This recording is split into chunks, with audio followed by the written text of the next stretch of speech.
Hello, my name's Ileana Clark and I'm a tutor at the Maitland Regional Art Gallery. We're standing in an exhibition here called Hello Again, It's Nice to See Your Face, and it's a collection from the Maitland Regional Gallery.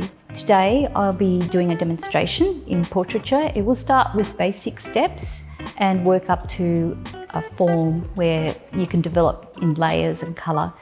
And I'm going to reference a painting that's in this exhibition called Mirror Self-Portrait by Norma Allen. Norma Allen, just to give you a bit of background, she was a finalist in the Archibald Art Prize in 1960, and she was a Newcastle lady, had been part of the National Art School under the tutorship of John Passanel. I mention that because it's really interesting to see that painting has a very strong influence of Cézanne and Cubist style. And that's what drew me in this painting. So I'll begin now to show the basic steps. So the first steps will be starting with tilts of the head and looking at the oval, or what I'd call an egg shape, because looking at three-dimensional is very important. Thinking of three-dimensional rather than a flat shape. So what I start with is looking at the angle of the face, and I take a straight line down the centre of the face, keeping my arm straight. That's very important to keep your arm straight when you're making measurements. And I'm looking at the angle from the top of the head to the chin, down the centre, over the nose, and I can transfer that roughly like that, making a mark. I think it's about that. I'm using my eyes to flick back and forth to see if that could be right.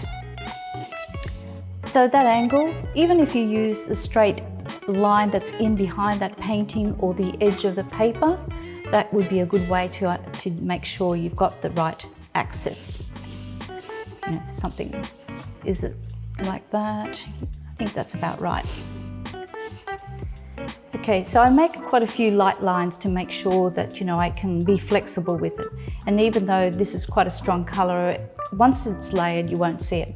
So after I've done that, I look at the shape of the head overall, which they say an egg shape in general. It is a 3/4 view, so I won't be, the centre of the line of the face is actually on a 3/4 angle. So let me just get a general shape. Usually an egg shape's like that, but she's got a very wide side of her face. So something like this. Okay. The chin to the top of the head. Now the top of the head doesn't mean it's the top of the hair. The hairline is usually a bit above that as well. So I've got that. Now I'm going to look at the features where they're mapped, and the mapping, would usually speaking, is mapping the eyes across halfway between the top of the head to the chin, doing something like this. Then between the eyes and the chin, halfway, is the nose. And between the nose and the chin, halfway, are the lips. So once I've done that, I start to draw in the features a little bit more.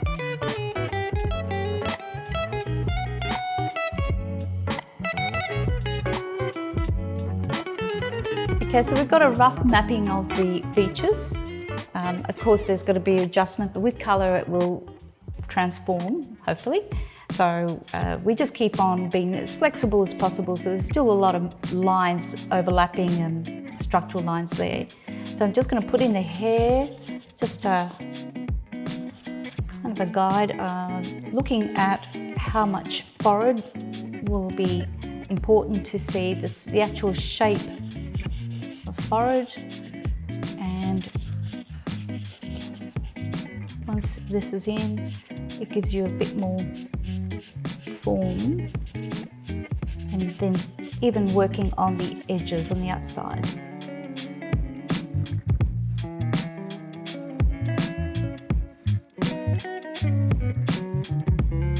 So now we've mapped out the features roughly. The colour will be added, and I'll start up with cool colours, which are, in this instance will be green, because there's quite a lot of green in that painting, which has that coolness but not totally cold like a blue would be. So I'm just going into where I see the greens applied.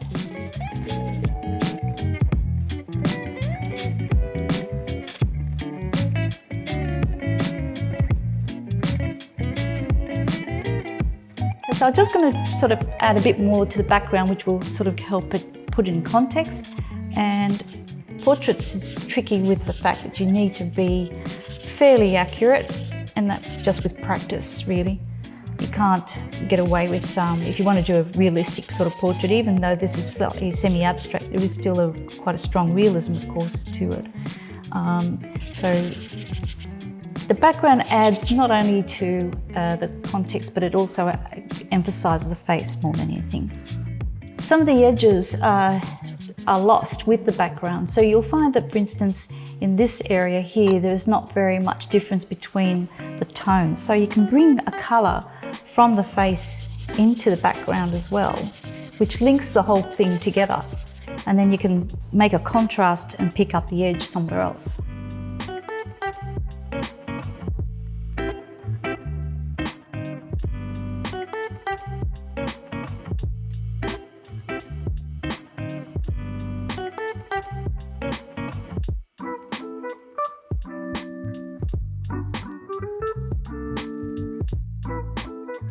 As you can see, I keep on adding more layers, and as I add more layers, there's more depth, there's more form coming up together.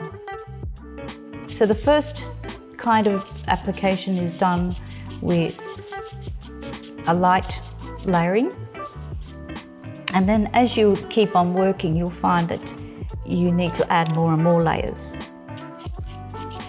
of colour to give that form. Okay, so this is as far as I'll go for the moment, because I think after a while you get a little bit tired, you need time to step back from it, have another good look at what needs fixing. So just drawing from features, then just doing light layers, and then looking at blurring some more, putting in dark, the background, so on. But the features, even if you drew just one aspect of it, that would help you to build up. But again, as I keep saying, is just the looking at angles and lines, how they're related to maybe the straight edge, and keep readjusting it. So there are other mediums you could use. Graphite, which I have here as well, and a study that I did in layers in coloured pencils. So have a go at something different. Charcoal's great, especially if you want to rub in and make a really soft image. So now this is as far as I'll go for the moment, but I hope it gives you an idea of, or encourage you to come to the gallery.